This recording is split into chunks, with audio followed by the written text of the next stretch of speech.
You know where it really affects me? Is in the buffet line. I used to like to carry 2 plates, you know, and now it's a challenge to go through a buffet line because you're like trying to put food on, trying to hold the plate with the left hand and put stuff on with your right hand, and it doesn't work so well. You start dropping stuff off in people's plates and then salad. So anyway, they don't let me go through buffet lines anymore. There's a joke that we have in the clinic about the 4 words you can never say to any Parkinson's patient. You know what they are? Hurry up, we're late. I say that all the time. You know, somebody with Parkinson's will be getting dressed to go to church, you know, and they'll be buttoning this button and doing okay, and all of a sudden, hurry up, we're late. Can't do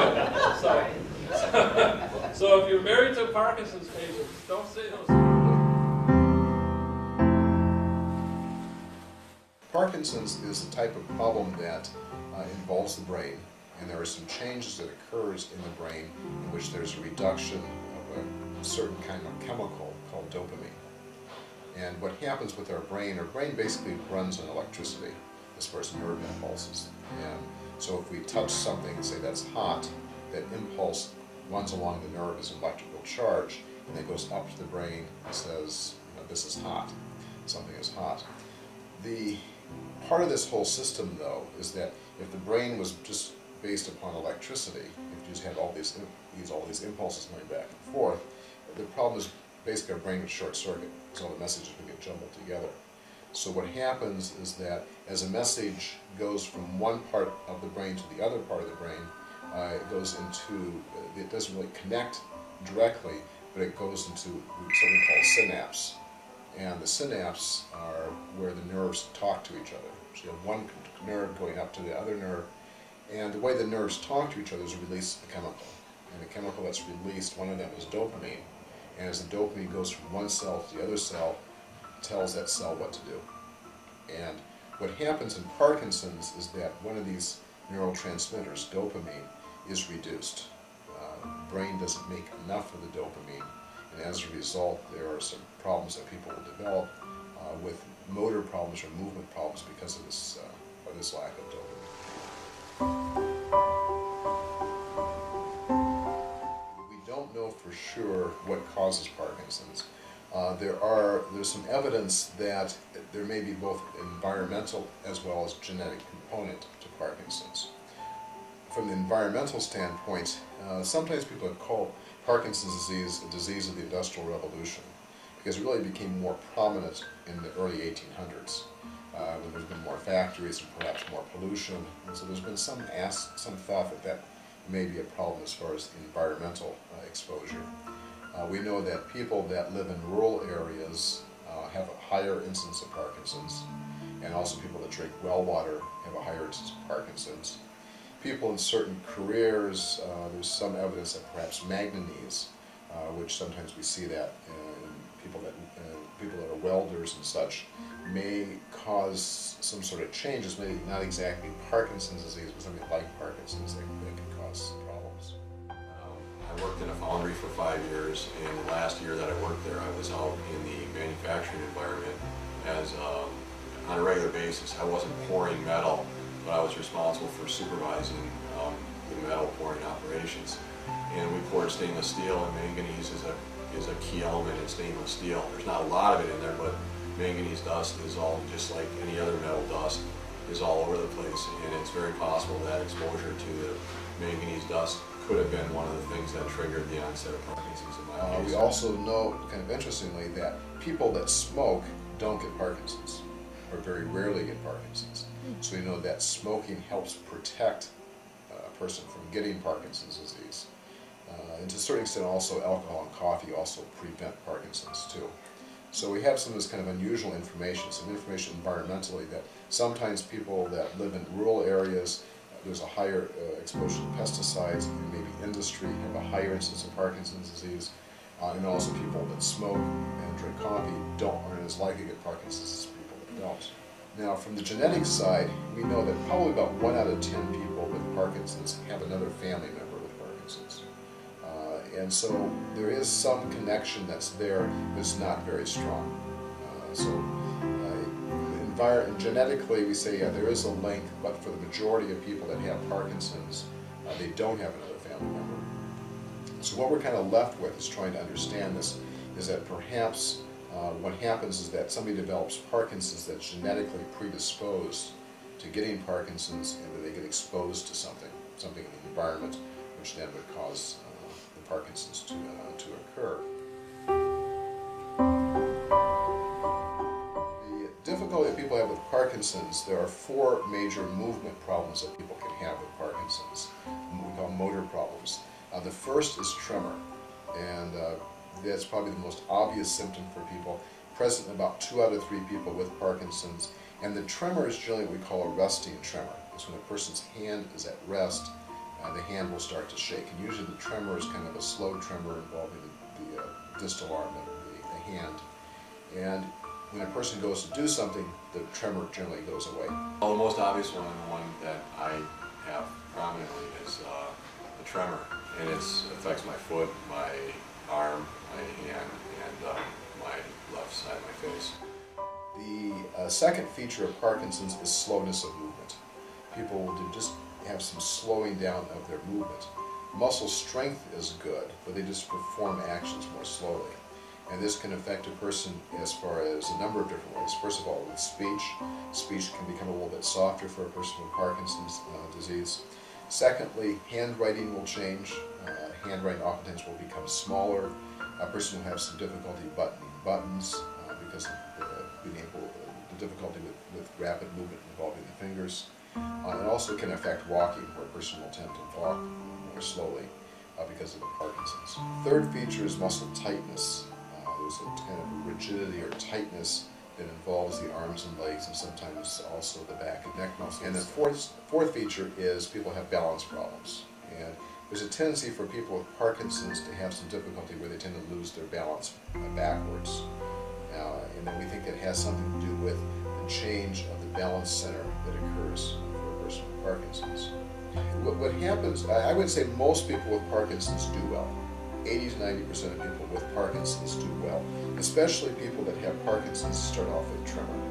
Those are usually people that do well over the course of 10, 15, 20 years. And when I first see somebody with Parkinson's, that's what I tell them. I said, what our expectation is that we're going to keep your life as good as it can be, as full as it can be. There's going to maybe some limitations as far as movement, but we're going to expect that you're going to do well for over the course of 10 to 20 years.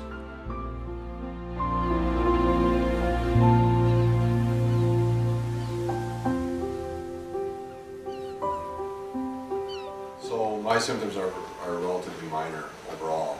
The tremor is more of a social effect, because for the most part it doesn't really affect me, because it's a resting tremor. So that's one of the Parkinson's tremor is a resting tremor. So like you can see the tremor now, but if you were to throw me a ball, the tremor stops. Okay. So I can do things actively. I can golf. I can use my hands in an active way without the tremor affecting it. But the moment the movement stops, the tremor creeps in. So I can, without the tremor bothering me, but as soon as I rest my hands on the keyboard, it starts typing away at things I don't want to type. Kittens are attracted to movement, and so Rooney discovered that whenever he needs to find something that's moving, he just comes and finds me, because my left hand is always moving, and he's got a toy to play with. So I've got bite marks and claw marks on my left hand from, he thinks it's his toy. The motor skills is more, the other thing about the tremor is when I do a lot of speaking in front of groups of people, I do a lot of training and leadership development. So typically the tremor gets worse the more stressed you are. And it's stressful being up in front of people, even if you enjoy it, even if you're comfortable, it's still stressful. So a lot of times, like right now, you can see my hand is going away. Now if I just rest my hand there, you can see it settles down. But if I'm presenting in front of a group, it'll typically act up, and sometimes it's a distraction. So I'll put my hand in my pocket, or I'll brace my hand on a chalkboard or whatever on the podium. The fine motor skills is probably the biggest effect, and even that's, again, minor. I can't type as well. I'm a pretty good typist, and my left hand can't type as well, so I have to work harder at it. It gets fatigued easily. And I can't reach inside my pocket easily. Can't button my my sleeve button real easily either. So it just takes me longer to do stuff that I can do very easily with my right hand. So it's more a matter of lengthening the time it takes me to do something. There's nothing I can't do, but it just takes me longer. So it's kind of annoying.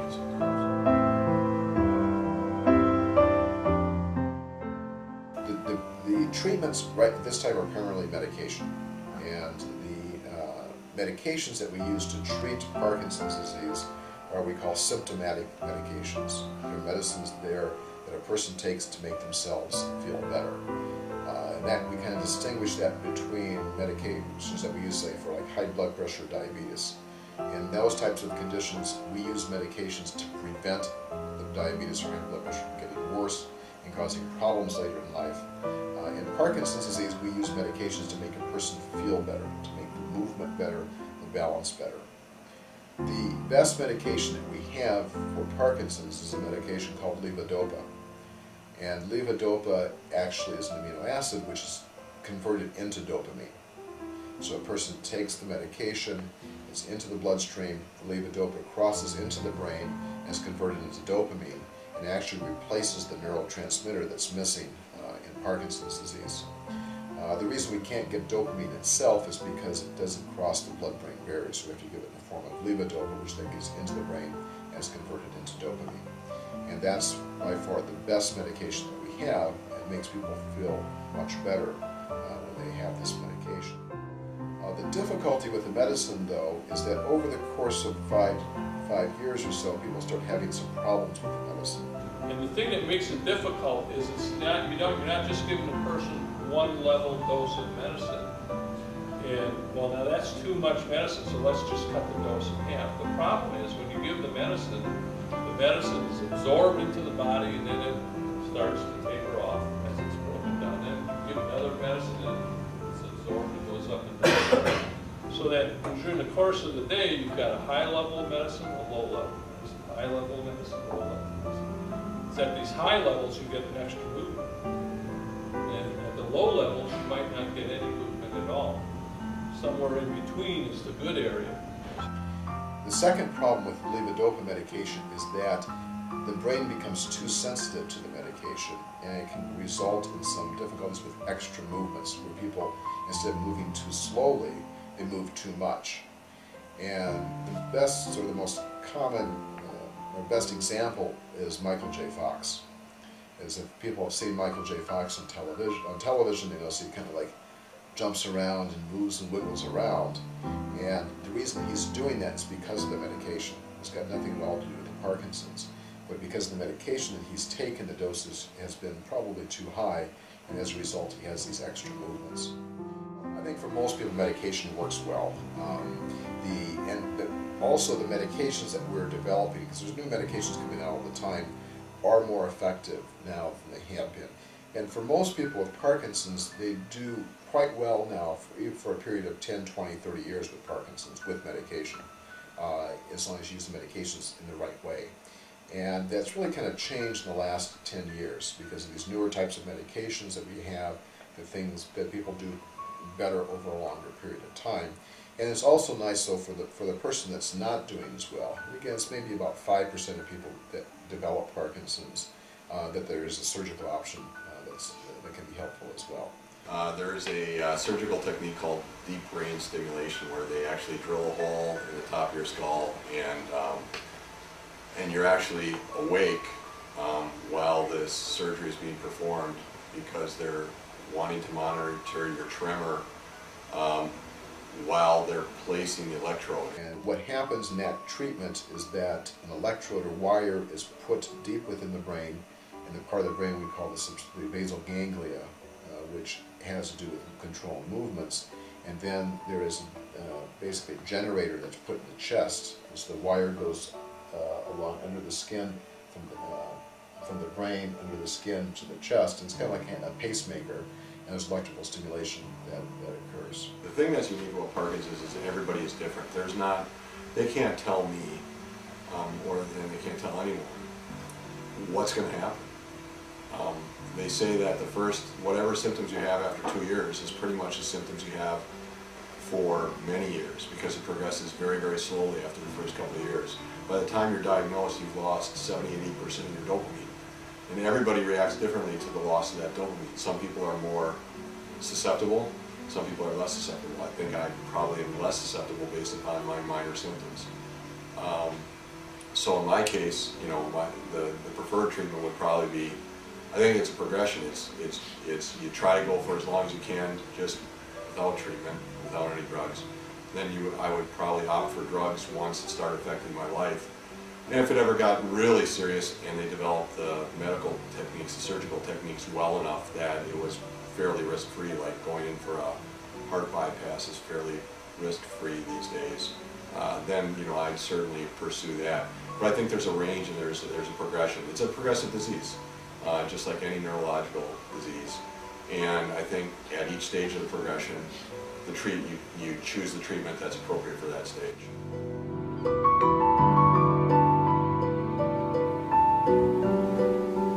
There's a lot of different focus on research. Some of the focus is based upon developing new and better treatments for Parkinson's, as far as medication to replace the dopamine. And there's a medication called rotigotine that's going to be released within the next 6 months or so. That's going to it's used in the form of a patch. So a person wears a patch and it gives more of a 24-hour type of drug response. We think that's going to be better for people. The second avenue is looking at ways to prevent Parkinson's from getting worse. There's a medication called rasagiline that's available now that's being looked at to help prevent Parkinson's from getting worse. And so there's been a lot of interest in that as far as different aspects in that way. There was I'm actually participating in a drug study, an 18-month drug study. I'm almost at the halfway point. And it's an experimental, well, it's not experimental, it's actually a drug that's developed by an Israeli company called Teva, and it's in place, it's being used in Europe to treat the effects of Parkinson's. And the reason it's a drug study in the United States, and it was recently approved in the United States to treat these symptoms, but Teva believes that this drug can actually delay the effects, which is different than treating the symptoms. So the reason I'm going through the drug study is to try to prove out that indeed this drug can delay the effects and slow down the progression of Parkinson's. And the nice thing, the reason I participate in it is because the drug has no known side effects. It doesn't have this wear-off factor. It doesn't have create involuntary movements. Now, it may not be as powerful as levodopa, but anything that can prolong the progression of the disease, in my mind, is a good thing. The trouble is, I don't know if I'm on the drug or not because it's a double-blind study. So I might be taking a sugar pill every day. But in a month, when I go back to my halfway point of the study, they give me the drug no matter what, so then I'll find out. I have something I call the 2-4-6 program to prevent Parkinson's disease. And that's 2 packs of cigarettes, 4 cups of coffee, and a 6-pack a day. If you do those things, you're not likely to get Parkinson's. Because all those things have been shown to prevent Parkinson's, especially with smoking. So I was going to say that jokingly, but that just shows that there is an environmental factor. And as far as preventing Parkinson's, there's really nothing specific that we know now that would say that if you're concerned about getting Parkinson's.